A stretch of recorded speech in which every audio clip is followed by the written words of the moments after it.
Hello, my friends. Thanks for coming back and joining us for another week of Kids Church at Home.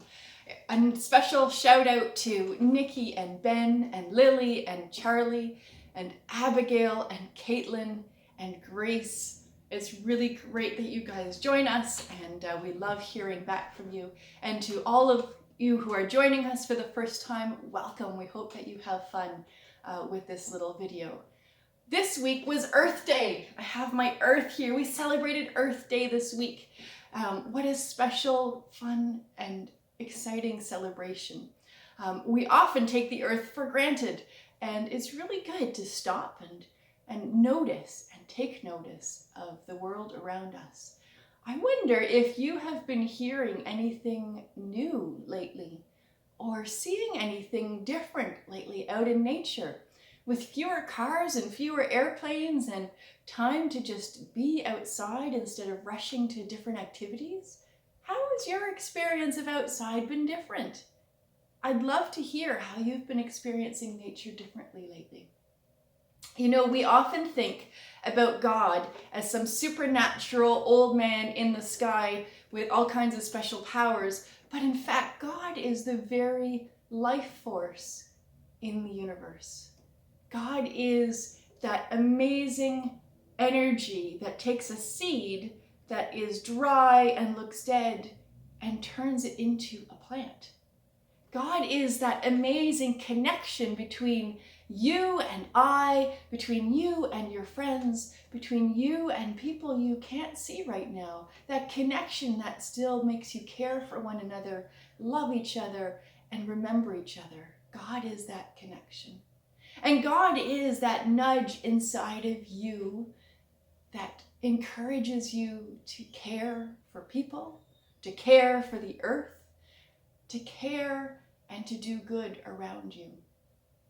And so on this Earth Day, we step out into the world to do God's work, to be a part of God as we take care of the earth, as we plant our seeds and pick up litter and do all the things that take care of the earth around us, recycle and reuse and reduce garbage, and think of new ways to live compassionately and well in this world.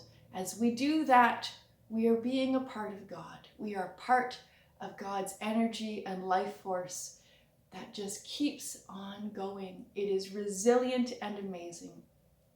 So with that in mind, I want us to sing a song about God, about how God is like all the things in nature. This song is called Like a Rock. It has some actions. We'll sing it through 3 times. If you don't know it, I'm sure by the second you'll be able to join in the actions, and by the third you'll have the words. So I'll invite you to sing along with me, and I believe my kids might join us too. Come and sing with me.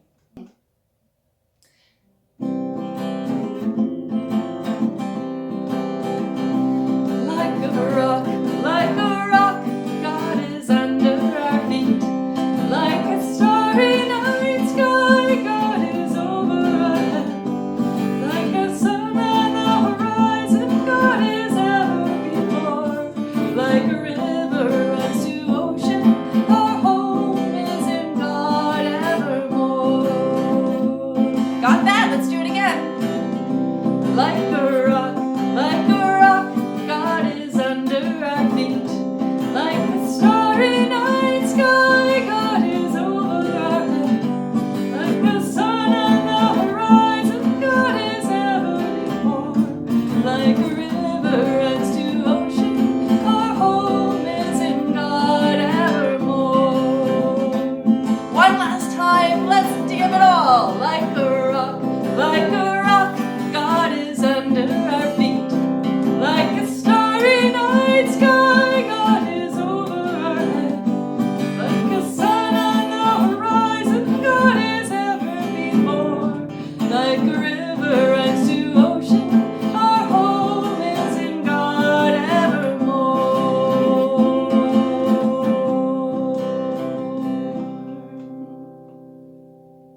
So this week's story is actually going to be a book. Instead of playing our story this week, I found a book that I'm going to read, and you can enjoy the pictures along with me. It explores 3 different ways that we might be able to think about God and what God is like. We're going to read one of the stories that's in this book. The book is called God is Like. It's by Julie Walters, and the story that we're going to read is The Rock. This is the rock. This is the rock that was by the lake. In the spring, the waves splashed over the rock and washed away the sand, but the rock stayed the same. And in the summer, the sun shone so hot that the wildflowers wilted, but the rock stayed the same. In fall, the winds whisked the leaves from the trees and scattered the seeds, and the rain poured down. The sand became soggy wet, but the rock stayed the same. In winter, the cold air changed the rain into snow, and the lake water into ice, but the rock did not change. It stayed the same.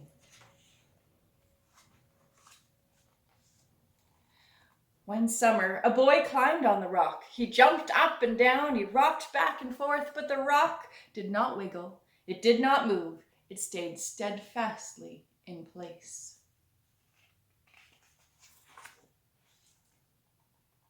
The boy pretended that the rock was his strong, steady ship. It carried him through high waves and howling winds. The boy pulled the rock. He pushed the rock. The rock would not wiggle. It would not move. It stayed steadfastly in place. The boy crouched behind the rock. He peeked round one side. He peeked round the other side. He pretended the rock hid him and saved him from the roaring lion of the jungle. The boy built sandcastles and a paper cup. He smoothed out roads. He dug rivers and filled them with water. He used twigs for people. He pretended that the rock was a big mountain that protected his castles and people from dangers on the other side. What a rock. Every summer, the boy came back to the rock by the lake. Every year, the boy was bigger. But the rock stayed the same. I wonder, could God be like that rock?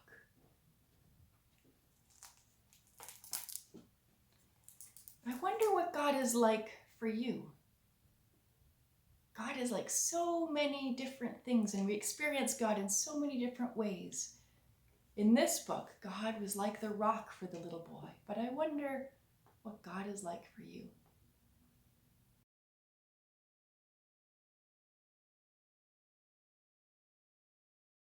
So this week, the kids decided instead of a craft, we wanted to do something we could eat.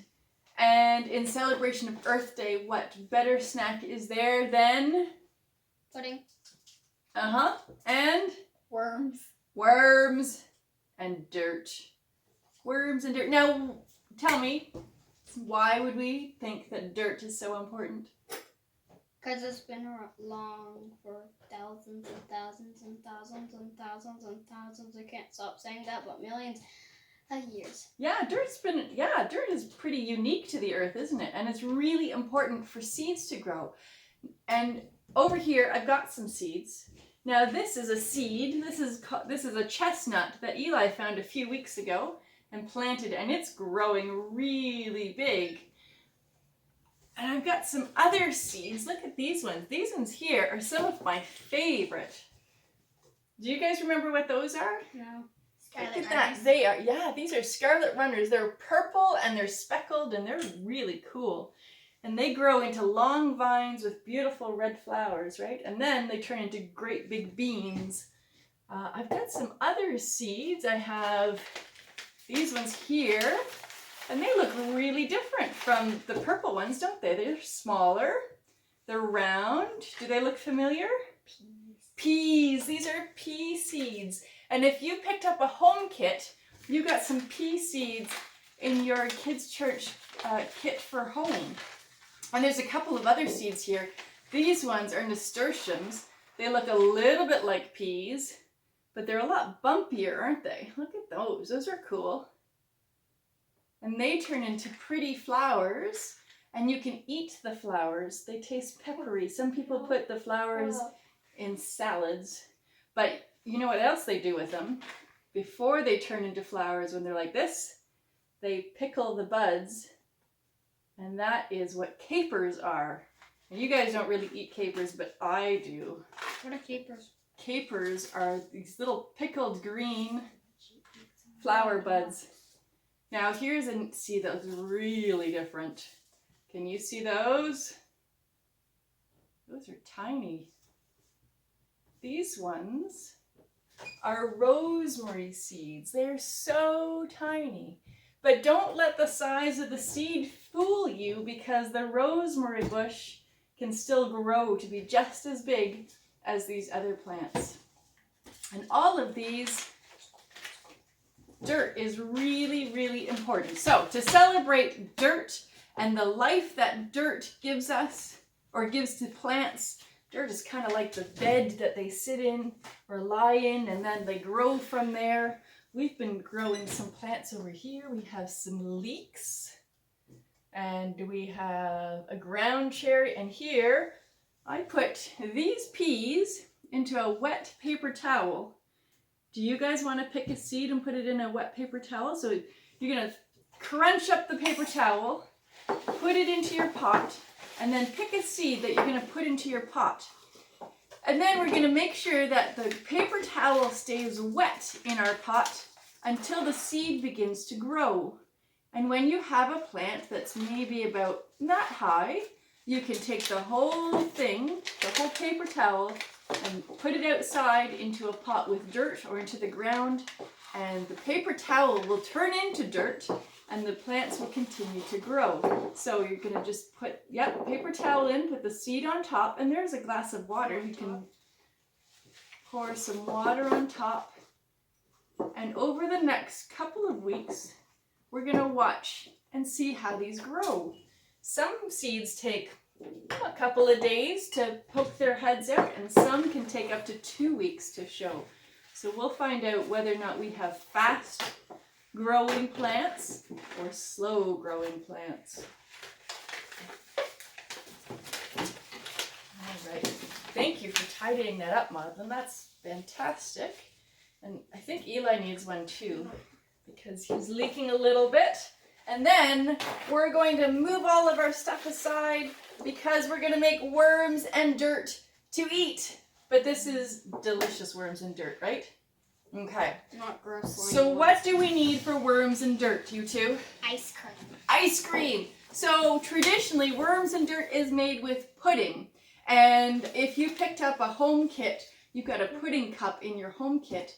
You can also make your own pudding. If you don't have pudding cups at hand, you can make your own pudding. And I'm going to leave a link right here with a website for a really easy chocolate pudding recipe that you can do at home using just milk and cocoa and sugar and what you have at home. But if you have a pudding cup, there's that. But my kids don't like pudding. So we are using... What type? Ice cream. We're using a chocolatey ice cream because they were on sale. So that is what we're using to make our dirt. And we also need, so while I tell us what we need, you guys can get started, because I think you know what we're doing. So we're going to put our ice cream, or if you prefer pudding, at the bottom. And then we're going to need some Oreo cookies. And these are going to make it look like, oh, it's a little bit lighter than I thought it would be. It'll still be delicious. So let's put a layer of ice cream in. And then we're going to take our Oreo cookies. We're going to smash them and make them look like bits of dirt.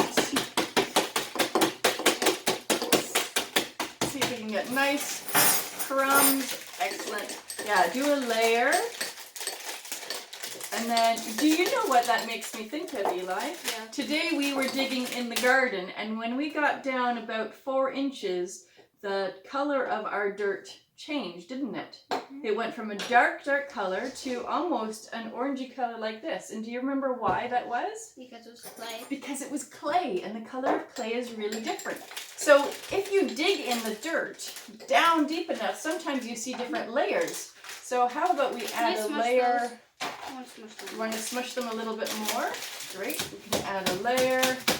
And of course, in our ground, there's always, whenever we dig in our garden, what do we find? Worms, the biggest worms ever, don't we? So we need, let's put some worms in our dirt there. They like to live underground, so maybe we should put them underneath our layer of crummy dirt. There we go. Eli got a lot of worms there. How about that? All right, and you're gonna put in some crumbs. There we go.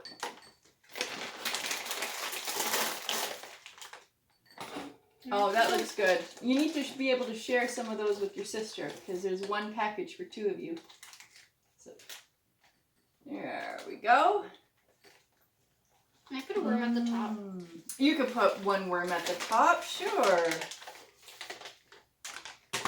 Let's move our ice cream out of the way. And there is our Earth Day treat for this week. Worms and dirt in celebration of all the amazing good that the dirt around us does. Thanks so much for joining us again this week, everybody. I hope that you have fun making your treat and that you enjoy the worms and dirt. And if you have a different recipe or a favorite way of making worms and dirt, be sure to share that with us. We'd love to have new ideas. This has been a lot of fun. How is it with the ice cream? Yum. Is it yum? Is it awesome? It's awesome. We'll see you next week, everybody. Bye!